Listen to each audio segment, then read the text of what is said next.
Time now for Sid to 6-0. This is where you get 60 seconds to talk. Start the clock, please. Here's what's on my mind this morning. It was one of the worst weekends the Raptors have experienced in quite some time. They went into Orlando for 2 straight against the Magic last Friday, who at the start of the weekend were the NBA's worst team.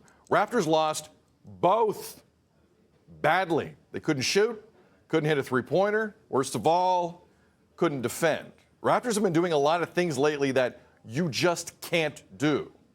And according to Pascal Siakam, considering the mood around the team, there's another thing they can't do.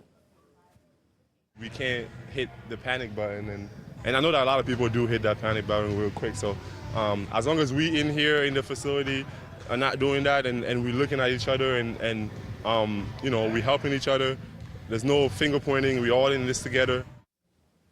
Raptors were 500 in late January of last season and still comfortably made the playoffs. I will remind you, there's still time to turn this around.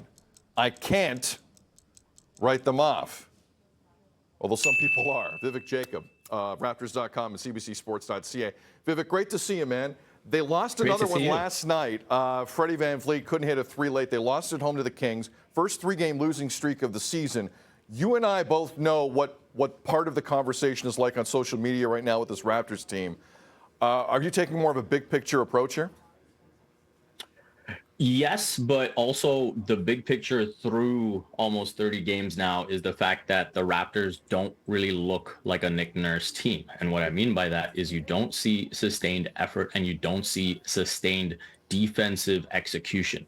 Those are things that you always associate with this Raptors team, especially since Nick Nurse has taken over. And so I think it is a concern that we're not seeing that. You mentioned the losses to Orlando. They've had losses to Oklahoma City, to the Indiana Pacers, and they've had these games where you go in thinking, okay, this should be a winnable game, and they just completely fall off the map. And then you see these second half comebacks and fourth quarter comebacks, but it's a little, too late. You threw out a tweet after the game last night, which was interesting. December 14th of last year, Raptors lose to the Nets. They're 13-15 on the season. Last night, Raptors lose by 1 to the Kings, and they are 13-15 on the season. My issue here, Vivek, is I don't see this late run happening that took place a year ago. And I think most people and observers of this team, and you're watching the team closer than myself, they don't really buy it either. So what is the ceiling on how this can get fixed long term? Because I don't anticipate another crazy second half for this team. Yeah, so the main differences between what you saw at this time last year and this year is that you were excited about what Scottie Barnes was doing. Fred VanVleet was playing like an all-star, and Pascal Siakam was still coming back from injury, so you hadn't seen his best. You have seen Pascal Siakam's best. You are not seeing Fred VanVleet anywhere near the level he was last year, and Scottie Barnes is really struggling.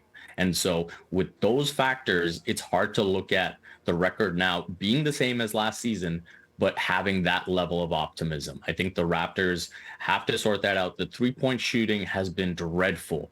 Over this 8 games where they've lost 6, they are shooting 29% from 3. They got outscored by 33 from the three-point line against the Sacramento Kings. And for all the little things they might do in terms of taking care of the basketball, they didn't have a single turnover in the first half last night, and getting offensive rebounds. You lose the three-point battle by that much, it doesn't matter what little things you're doing. Agreed. This is going to be interesting. At Vivek M. Jacob on Twitter, if you want to follow him. He's a great follow. Vivek, appreciate it, man. Have a good day. Stay off the roads. You too. Take care.